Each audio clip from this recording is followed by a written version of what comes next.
नमस्कार, मैं रविश कुमार। उत्तर प्रदेश से लेकर केरल, महाराष्ट्र से लेकर बंगाल तक वोट चोरी का मुद्दा गरमाया हुआ है और यह बिहार है। बबुआ क्रांति यहां होती है। लेफ्ट से लेकर समाजवाद तक की जड़ें हैं। गांधी का चंपारण है जिसने अंग्रेजों की नींद उड़ा दी थी। अब अंग्रेजों के दलों से वोट बचाने की लड़ाई सासाराम से शुरू हो चुकी है। कांग्रेस की वोट अधिकार यात्रा कोई साधारण यात्रा नहीं है। यह इंदिरा गांधी के 1977 के बेलछी दौरे के बाद बिहार में पार्टी का सबसे बड़ा, सबसे संगठित और सबसे फोकस्ड जमीनी अभियान है। 1977 में हाथी पर चढ़ी इंदिरा गांधी दलितों की मसीहा बन गई थी। आज राहुल गांधी दलितों, पिछड़ों और अति पिछड़ों की सबसे बड़ी आवाज बनकर निकल रहे हैं। 2024 में संविधान बचाओ के नारे के साथ राहुल गांधी ने तानाशाही शासन को चुनौती दी और अब बिहार को जागृत करने की तैयारी है। मोदी सत्ता की एक बैसाखी बिहार में टिकी है, लेकिन यह लड़ाई सिर्फ बिहार की नहीं है, बल्कि पूरे भारत के लोकतंत्र की रक्षा का संग्राम है। निशाने पर वह सत्ता है जो इलेक्शन कमीशन को अपनी जेब में रखकर बैठी है। हर गुजरते दिन के साथ ये बात और स्पष्ट होती जा रही है कि 2024 का चुनाव फर्जीवाड़े में था। इसीलिए जेपी के चेले लालू यादव ने नारा दिया, वोट चोर गद्दी छोड़। 17 अगस्त 2025 को सासाराम से राहुल गांधी की वोटर अधिकार यात्रा शुरू होगी। यह यात्रा बिहार के 23 जिलों और 50 विधानसभा क्षेत्रों को कवर करेगी। लगभग 300 की यह यात्रा 1 सितंबर को पटना के गांधी मैदान में विशाल रैली के साथ समाप्त होगी। अब सवाल उठता है, राहुल गांधी ने सासाराम को ही क्यों चुना? क्योंकि यह मगध और शाहबाद का संगम है। वही इलाका जहां 2024 में इंडिया गठबंधन ने बीजेपी को धूल चटाई थी। सासाराम शेरशाह सूरी की धरती है और मगध बुद्ध और मौर्य साम्राज्य का गढ़ है। यानी यह प्रतीकात्मक और रणनीतिक दोनों है। यात्रा मगध, कोसी, सीमांचल, मिथिला, तिरहुत और सारण से होकर गुजरेगी। यही इलाके बिहार की जान माने जाते हैं। तेजस्वी यादव और मुकेश सहनी के साथ माले के नेता राहुल गांधी के साथ मैदान में हैं। मकसद साफ है, बिहार में स्पेशल इंटेंसिव रिवीजन के तहत 65 लाख वोटरों के नाम काटे जाने की साजिश को बेनकाब करना। वोटर लिस्ट में फर्जीवाड़े के नाम की गुब्बी से नेता के नाम महदी के वादा जमाने की बड़ी वजह से जमाम के खिलाफ जनता को जागरूक करना और यह बताना कि दिल्ली की सत्ता में बैठा प्रधानमंत्री वोट चोर है जो जनता के मताधिकार को नष्ट करना चाहता है। राहुल गांधी ने इसे लोकतंत्र, संविधान और एक व्यक्ति, एक वोट के अधिकार की रक्षा की निर्णायक लड़ाई करार दिया है। इसलिए दशकों बाद कांग्रेस राहुल गांधी के नेतृत्व में बिहार में आंदोलित है।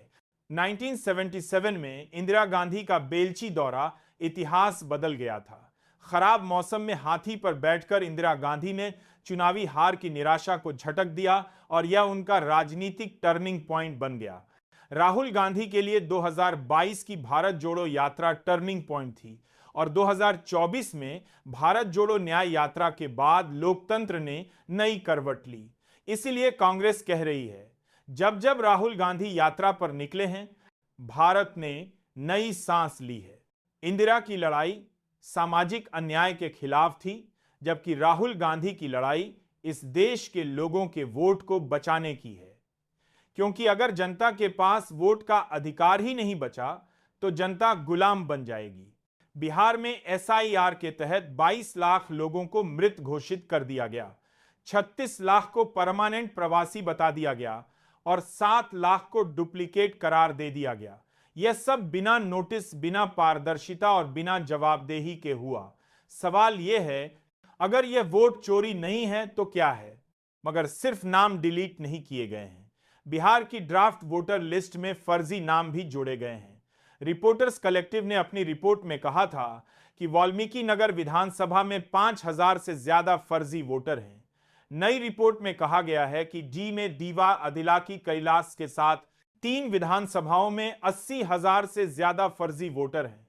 हजारों पते पर 20,020 नाम लिख दिए गए हैं।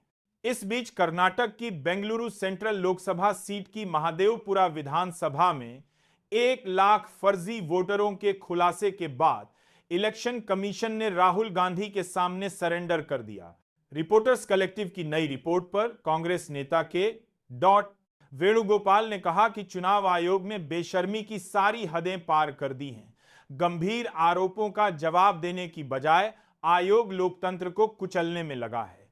यह संवैधानिक संस्था अब बीजेपी का प्राइवेट ऑफिस बन गई है।